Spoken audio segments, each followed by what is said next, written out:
에스겔 29장 함께 읽겠습니다. 열째 해 열째 달 열둘째 날에 여호와의 말씀이 내게 임하여 이르시되 인자야 너는 애굽의 바로 왕과 온 애굽으로 얼굴을 향하고 예언하라. 너는 말하여 이르기를 주 여호와께서 이같이 말씀하시되 애굽의 바로 왕이여 내가 너를 대적하노라. 너는 자기의 강들 가운데 누운 큰 악어라. 스스로 이르기를 나의 이 강은 내 것이라 내가 나를 위하여 만들었다 하는도다. 내가 갈고리로 네 아가미를 꿰고 너의 강의 고기가 내 비늘에 붙게 하고 내 비늘에 붙은 강의 모든 고기와 함께 너를 너의 강들 가운데에서 끌어내고 너와 너의 강의 모든 고기를 들에 던지리니 네가 지면에 떨어지고 다시는 거두거나 모으지 못할 것은 내가 너를 들짐승과 공중의 새 먹이로 주었음이라. 애굽의 모든 주민이 내가 여호와인 줄을 알리라. 애굽은 본래 이스라엘 족속에게 갈대 지팡이라. 그들이 너를 손으로 잡은즉 네가 부러져서 그들의 모든 어깨를 찢었고 그들이 너를 의지한즉 네가 부러져서 그들의 모든 허리가 흔들리게 하였느니라. 그러므로 주 여호와께서 이같이 말씀하셨느니라. 내가 칼이 내게 임하게 하여 내게서 사람과 짐승을 끄는즉 애굽 땅이 사막과 황무지가 되리니 내가 여호와인 줄을 그들이 알리라. 네가 스스로 이르기를 이 강은 내 것이라 내가 만들었다 하도다. 그러므로 내가 너와 네 강들을 쳐서 애굽 땅 믹돌에서부터 수엔의 곧 구스 지경까지 황폐한 황무지가 곧 사막이 되게 하리니 그 가운데로 사람의 발도 지나가지 아니하며 짐승의 발도 지나가지 아니하고 거주하는 사람이 없이 40년이 지날지라.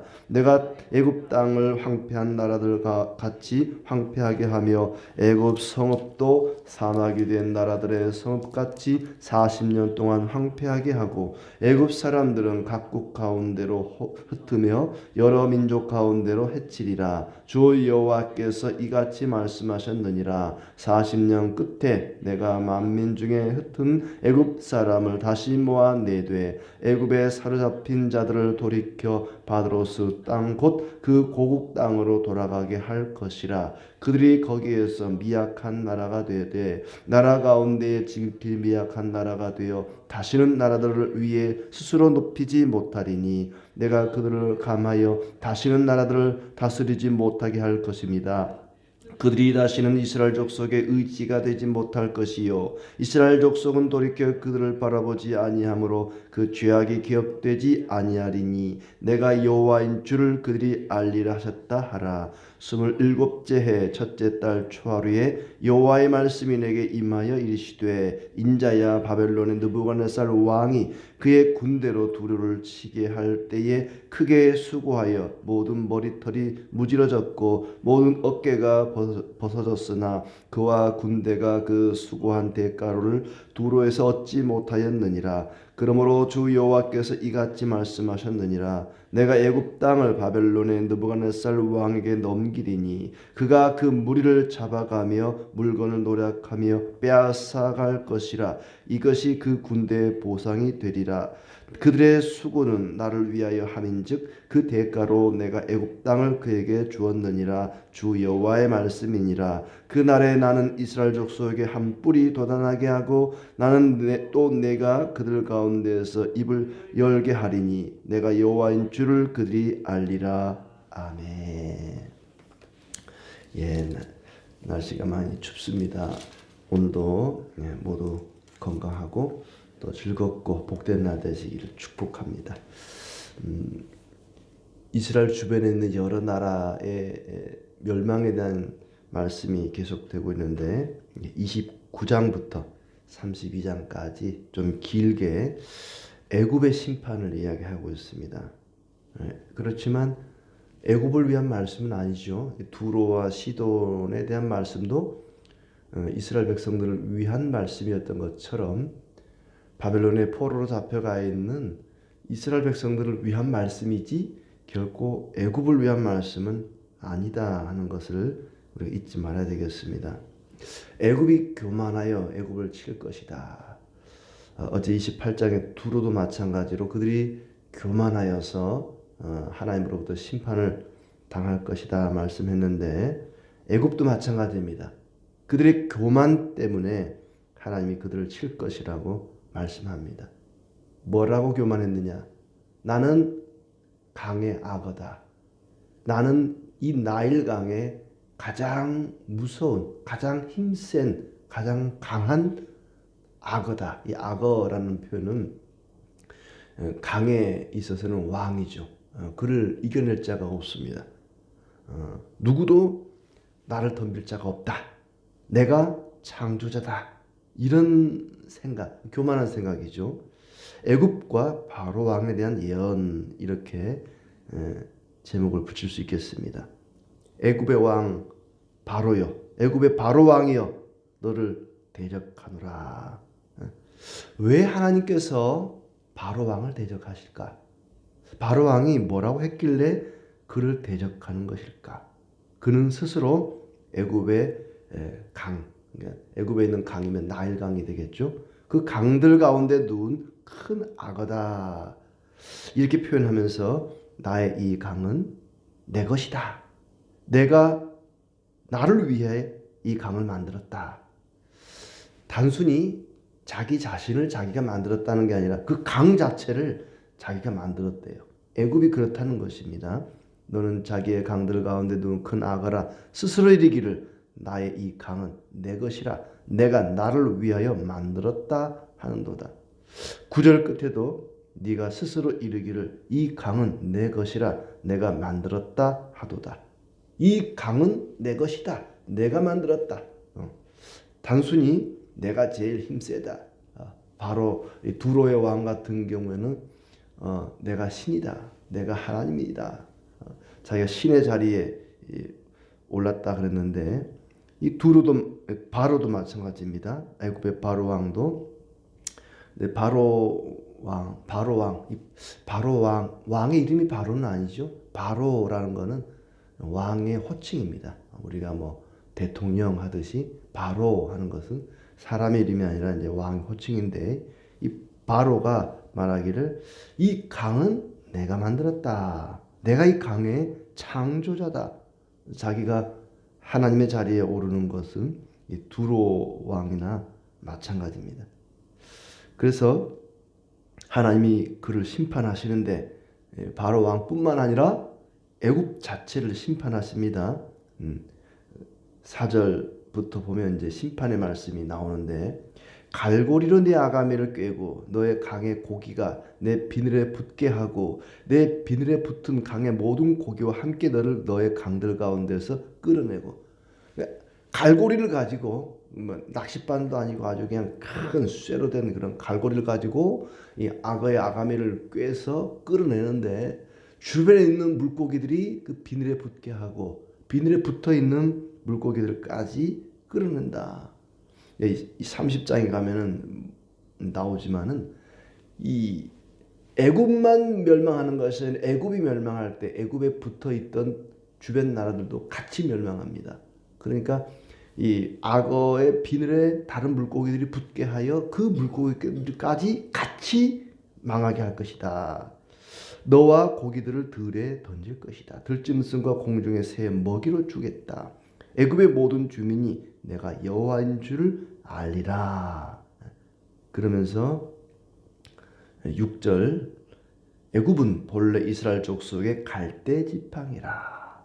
애굽은 이스라엘 족속에 있어서 갈대 지팡이다. 갈대 지팡이. 지팡이는 지팡인데 갈대 지팡이다. 애굽이 이스라엘을 잡은즉 이스라엘이 부러진다. 그들이 너를 손으로 잡은즉, 이스라엘이 애굽을 잡는 거죠. 애굽이 이스라엘 잡는 게 아니라 지팡이를 우리가 잡죠. 허리가 아프거나 또 다리가 아프거나 또 나이가 드신 분들은 지팡이를 짚고 다닙니다. 뭔가 의지하고 싶을 때, 내 스스로 서거나 내 스스로 걷기에 힘들 때 뭔가를 의지하고 싶을 때가 있습니다. 그게 지팡이죠. 의지하려고 하지만 그러나 이 갈대 지팡이는 강가에 있는 그 연약한 갈대, 바람에 흔들리고 쉽게 부러지고, 이 갈대 지팡이, 내가 힘들 때 의지하려고 했는데 의지가 안 되고 부러져 버린단 말이죠. 부러지면서 그냥 지팡이만 부러지면 다행인데 그 부러진 부분이 날카로워서 내 손이 다칠 수 있습니다. 이스라엘 백성들이 힘들고 어려울 때 애굽을 의지합니다. 그런데 애굽은 부러져 버리고 그리고 내 손을 다치게 하는, 내 몸을 다치게 하는 갈대 지팡이다. 이스라엘이 애굽을 잡은즉 애굽이 부러지고 그들의 어깨를 찢었고, 이스라엘이 애굽을 의지한즉 부러져서 그들의 허리가 흔들린다. 허리가 아파서 지팡이를 의지했는데 지팡이가 또 부러져 버리면 허리가 더 망가지겠죠. 그런 갈대 지팡이다. 의지하는 사람을 다치게 한다. 8절에 어떻게 하나님이 애굽을 치시는가? 칼이 임하게 하여 사람과 짐승을 끊으신다. 애굽이 사막과 황무지가 될 것이다. 강들을 쳐서 스스로 만들었다고 하는, 내가 강을 만들었다, 내가 만든 이 강, 그 강들을 쳐서 사막이 되게 할 것이다. 마치 이 세상이 자기 것인 것처럼, 자기가 창조자인 것처럼 말했기 때문에 애굽을 황폐하게 할 것이다. 거주하는 사람이 없이 40년을 지날 것이다. 애굽 사람들은 각국으로 흩어질 것이다. 그리고 13절에 40년이 지난 다음에 그들을 다시 흩어진 그 나라에서 모아낼 것이다. 그렇지만 이제는 예전에 그 강대한 애굽은 없어지고 미약한 나라가 될 것이다. 다시는 나라들을 위해 스스로 높이지 못할 것이다. 그렇습니다. 14절에 애굽에 사로잡힌 자들을 돌이켜 바드로스 땅, 곧 그 고국 땅으로 돌아가게 할 것이라. 그들이 거기에서 미약한 나라가 되되, 나라 가운데 지극히 미약한 나라가 되어 다시는 나라들을 위해 스스로 높이지 못하리니 내가 그들을 감하여 다시는 나라들을 다스리지 못하게 할 것이다. 이제는 이전처럼 강대한 나라가 되지 못하고 아주 연약한 나라가 있기는 있지만 힘을 쓰지 못하는 그런 약한 나라가 되게 할 것이다. 하나님이 그렇게 하신다는 겁니다. 그리고 16절에 그들이 다시는 이스라엘 족속의 의지가 되지 못할 것이요 이스라엘 족속은 돌이켜 그들을 바라보지 아니하므로 그 죄악이 기억되지 아니하리니 내가 여호와인 줄을 그들이 알리라. 그 전까지는 애굽이 창조자인 줄 알고 하나님인 줄 알고 의지했는데 애굽이 망하고 나서 40년 만에 아주 미약한 나라가 되고 난 후에야 하나님이 여호와인 줄을 알게 될 것이다. 여호와 스스로 계시는 자, 자존자라는 것을 알게 된다는 말입니다. 그리고 17절부터는 이제 하나님이 이 바벨론의 느부갓네살 왕을 통해서 애굽을 쳤다는 것을 말씀하고 있습니다.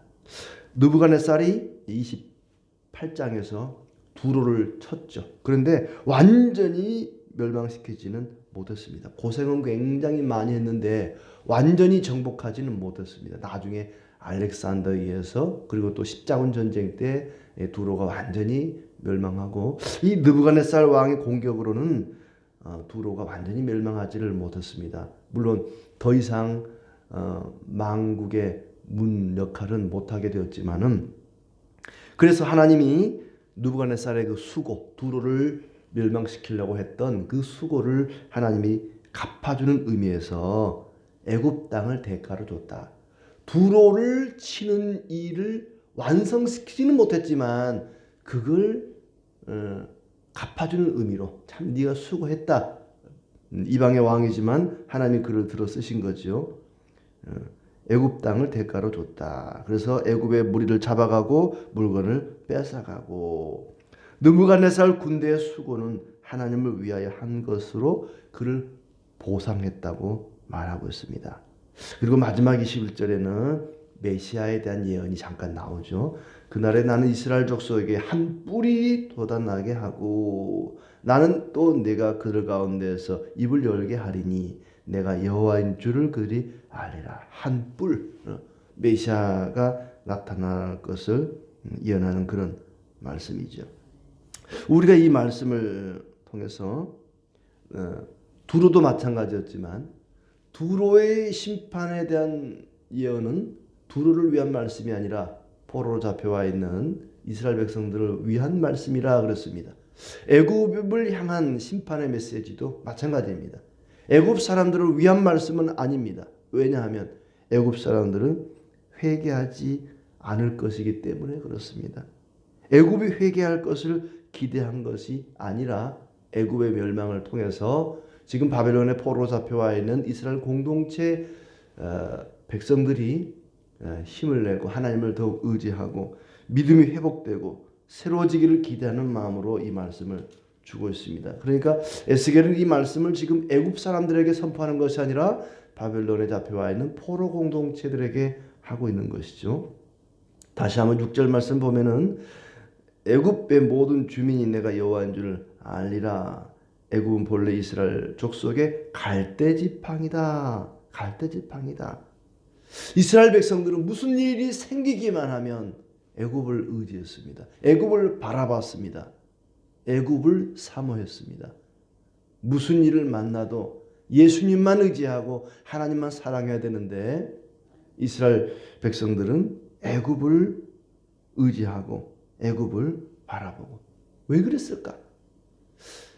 어쩌면 애굽이라는 나라는 이스라엘 백성들에게 지긋지긋한 나라일 수 있습니다. 400년이 넘는 시간 동안 노예로 살았지 않습니까? 조상 대대로 이스라엘 백성들은 애굽에서 노예 생활을 했습니다. 많은 학대를 받았습니다.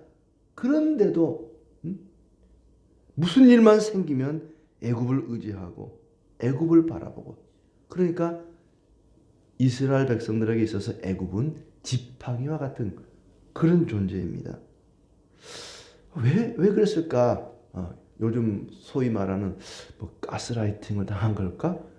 애굽을 그렇게 애굽의 고통을 당하고 노예 생활하고 힘들게 살아놓고 거기서 나왔잖아요. 더 이상 애굽에 살 수 없다 하고 나왔으면서도 어려운 일이 생기면 다시 애굽으로 돌아가려 하고 애굽을 의지하려 하고 애굽을 바라봤단 말이죠. 그래서 애굽은 이스라엘 백성들에게 있어서 지팡이다. 지팡이는 지팡인데 그냥 튼튼한 지팡이가 아니고 요즘은 아주 그냥 튼튼한 아주 강한 그런 지팡이들이 많이 나왔더라고요. 그런 지팡이가 아니고 갈대 지팡이다. 갈대 지팡이.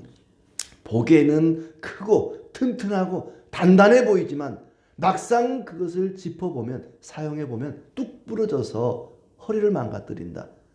내가 지팡이가 아니라 무슨 기둥이나 벽이나 아유 힘드니까 의자나 의자에 좀 앉았다 가자 하고 의자에 딱 앉았는데 의자가 툭 부러졌다. 그러면 이건 쉬는 게 아니라 몸을 좀 망가뜨립니다. 허리가 부러지든지 머리가 깨지든지 내가 뭔가를 의지한다고 의지했는데 그 의지하는 것이 부러지면 나를 다치게 합니다. 갈 때는 이게 가로로 그냥 뚝 부러지는 것이 아니라 세로로 쪼개지기 때문에 손을 다치게 하고 잘못하면 어깨를 다치게 하고 피가 나고 나를 다치게 한단 말이죠.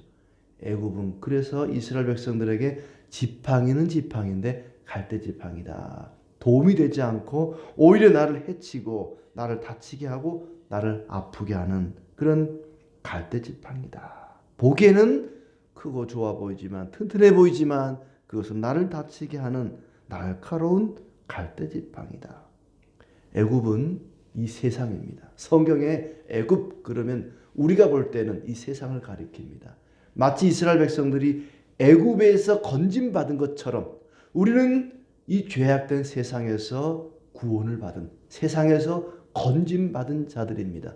그런데 계속해서 세상을 의지하고 세상을 바라보고 내가 힘들고 어려울 때 어떤 사람을 의지하고 친구를 바라보고 내가 어려울 때 도와주겠지. 돈이 나를 도와주겠지. 권세가 나를 도와주겠지. 이 세상 그 무엇이 나를 도와주겠지. 어려울 때마다 세상을 의지한단 말입니다. 어려울 때마다 이스라엘 백성들이 애굽을 바라보고 애굽을 의지했던 것처럼 우리가 어려울 때마다 세상을 의지하게 되죠. 그러지 말라는 것입니다. 세상은 의지할 것이 못 된다. 마치 강하고 대단한 것처럼 보이지만 우리를 다치게 하고 아프게 하고 실망을 주는 것밖에 없다. 세상이 아니라 오직 하나님만 의지하라고 이 말씀을 하고 있는 것입니다. 바벨론 포로로 잡혀와 있는 이스라엘 백성들이 애굽을 바라보고 애굽이 우리를 바벨론에서 건져주겠지, 우리를 살려주겠지, 우리를 해방시켜주겠지, 말도 안 되는 소리다. 애굽은 자기 한 몸도 건사하지 못하는 갈대지팡이에 불과하다.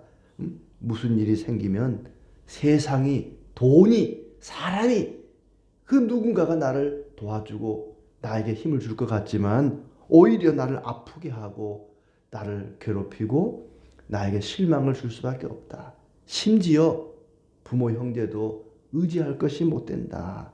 사람은 의지할 대상이 아니라 사랑할 대상이라는 것이 틀림없습니다. 의지할수록 나를 다치게 합니다. 세상에 살지만 세상을 의지하지 않고 하나님만 의지하고 사는 것이 우리의 사명입니다. 사명이라고 하는 것은 대단한 것이 아닙니다. 막 저 아프리카 가서 복음을 전하고 누군가에게 막 자선을 베풀고 이것이 사명이 아니고 이 세상에 살지만 세상에 속하지 않고 세상을 의지하지 않고 하나님만 의지하는 것, 그것이 우리의 사명이고 나의 사명입니다. 그럴 때에 하나님께서 우리에게 은혜로 가득 채워주실 것입니다. 오늘도 세상이 아니라 사람이 아니라 돈이 아니라 하나님만을 의지함으로 하나님의 은혜가 충만한 그런 복된 날 되기를 진심으로 축복합니다.